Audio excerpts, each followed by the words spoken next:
Hey folks, I'm Judson from Kootenay Backcountry Guides. We're up at Kootenay Pass on February the 6th. We're on an east aspect at 2,050 meters. We're going to do a little bit of a demonstration of what's going on in our snowpack and do a test on this snow. So what's been going on here is we've been digging quite a bit over the last week and a half here, not just at Kootenay Pass, at the Whitewater Backcountry. And what we're seeing here is these crust layers.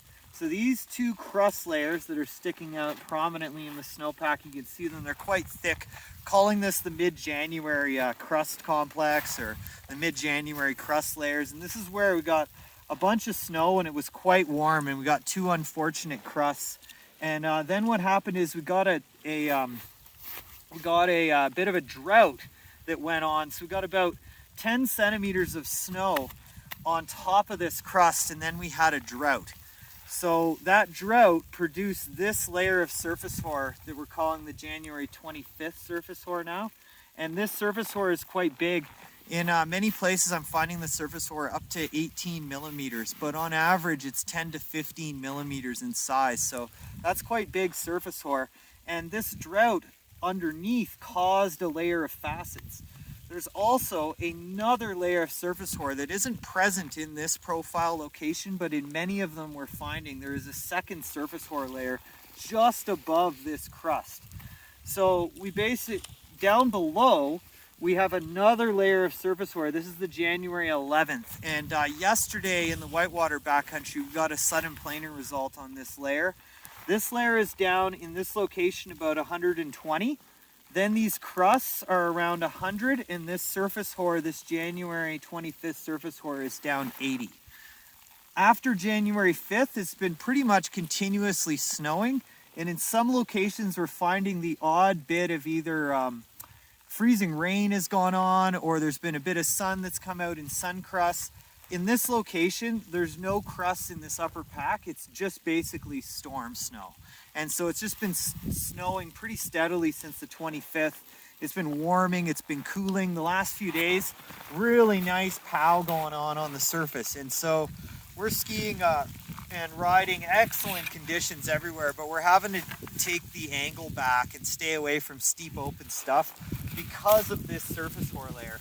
The other thing that's going on is we're finding that there's a storm layer down about 15 to 20 right here that's showing up in tests. And we've had quite a bit of wind here in the last 24 to 48 hours, lots of loading. And in the Cornice Ridge area where we are today, we actually saw a small avalanche cycle that's gone down in this storm snow. So now we're just going to see if we can get anything to happen on any of these layers in an extended column test. Previously, on another profile, we did get one that propagated across the whole column, so we're expecting that we might be able to get that again.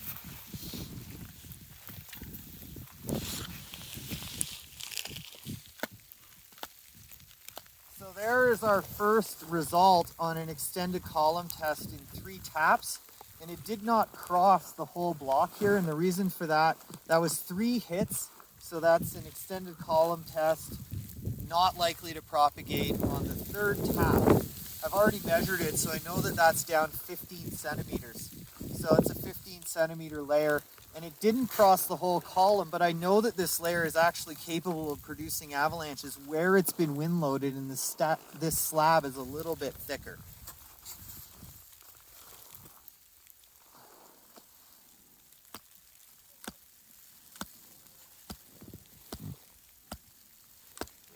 So there's our 10 taps. Now I'm going to clear and make my column level again.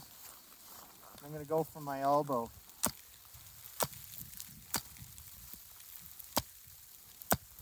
So there's another one, but it's not going at all. So it really hasn't even passed my shovel or gone far at all. So I'm not going to record that one. Does anyone remember what hit I was on? 15. Yeah. 50.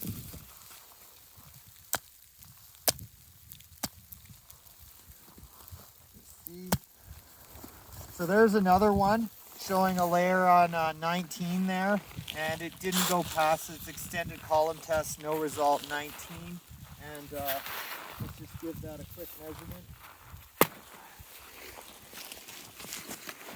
That one is down 40.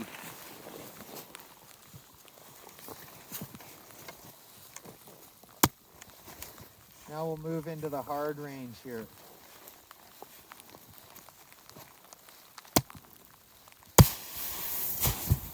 Boom. So that's what surface hoar is capable of producing right now. And although that was on the hard taps, I still don't trust this layer at all, particularly when you have storm slabs sitting above it, wind slabs. Any one of those avalanches could step down and trigger this layer. We've already measured the surface hoar in this location, and there's surface hoar up to size 18 millimeters in dimension and size. So yeah, time to stick to low angle, simple terrain and not expose ourselves anywhere where this surface hoar is present, which, by the way, this surface hoar is widespread at tree line and below. I haven't spent much time in the alpine lately to look around, so I have no idea what's going on in the alpine, but I'm just assuming that this layer is there, 80 centimeters deep, big enough avalanches to kill you.